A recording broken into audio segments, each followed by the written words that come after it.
عبداللہ بن مسعود رضی اللہ عنہ، ان کا ایک واقعہ آتا ہے، نسائی کی روایت ہے، انہوں نے فرمایا، انہوں نے کہا رسول اللہ صلی اللہ علیہ وسلم کو فرماتے ہوئے سنا ہے کہ اللہ تعالیٰ چہرے کے بال اکھاڑنے والیوں پر، جسم گندانے والیوں پر، دانتوں میں جو ہے رگڑ کر جو کھلا کرنے والیوں پر، وہ رگڑ رگڑ کے کھلا کرتے تھے، رگڑ کرنے والیوں پر لعنت فرمائیے، کیونکہ ایسی عورتیں اللہ کی تخلیق کو بدلتی ہیں، اللہ نے جیسا پیدا کیا جس صورت اور شکل پر اس کو بدلتی سی لعنت ہے۔ واقعہ یوں ہوا، ایک بار عبداللہ ابن مسعود رضی اللہ عنہ بیان دے رہے ہیں، کہا لعنت ان عورتوں پر، قرآن کا درس دیتے تھے، جو گوندے اور گندوائے، لعنت ان عورتوں پر جو نقلی بال لگائے، لعنت ان عورتوں پر جو چہروں کے بال اکھاڑے۔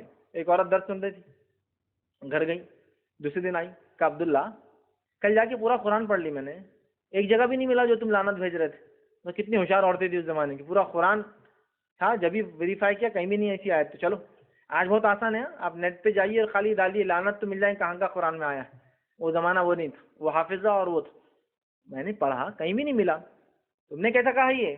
تو کیا تو نے یہ نہیں پڑھی آیت وما آتاکم الرسول فخذوه وما نهاکم عنہ فانتہوا، سورہ حشر کی آیت نمبر 7 کا حصہ؟ تو کہاں یہ تو پڑھا، جب بھی جو دے دے اسے لے لو اور جس سے نبی روک دے اس سے رک جاؤ۔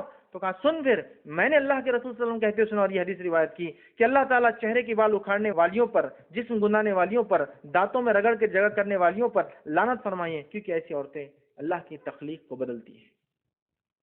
اس کے بعد اس عورت نے کہا لیکن میں تو تمہاری بیوی کو ایسا کرتے ہوئے پاتی ہوں۔ کیا کہا؟ میں تو تمہاری بیوی کو ایسا کرتے ہوئے پاتی ہوں۔ اب یہ بات اس نے کیوں کہی نہیں مانگی، غیرت جگانے یا پوچھنے کے لیے؟ سمجھ رہے کیا؟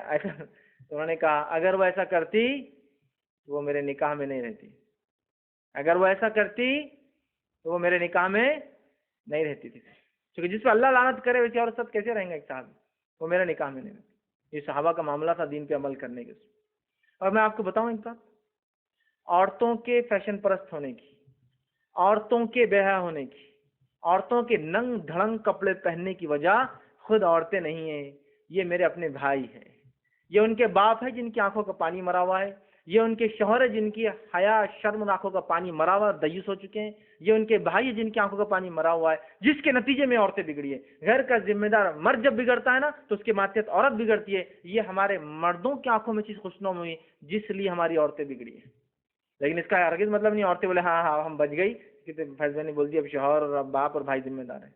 آپ کی اپنی پکڑنا، جلیں گے تو آپ اپنا، اس کو تو صرف نہ بولنے پر سزا ملے گی، کرنے والے کا تو الگ۔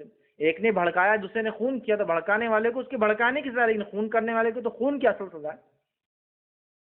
سمجھ رہے بات؟ یہ مردوں کی دی ہوئی ڈھیل کا نتیجہ، یہ ہماری خواہشات کا نتیجہ، جو ہم چاہتے ہیں دوسری عورتوں کو دیکھیں تو ہماری عورتوں کو ویسا دیکھ کے ہم کو برا ہی لگتا ہے۔ تو اس گھر کے مرد دیوس ہے، بے شرم بے حیا ہے، جس گھر کی عورتیں یہ ساری چیزیں کرتی ہے، بے پردہ فیشن پرستی اور ایسی چیزوں کو کھلے عام لوگوں میں کرتی ہے یا ایسی چیزوں کو پسند کرتی ہے۔ تو کہا میرے نکاح میں نہیں ہوتی اگر ایسا کرتی تو۔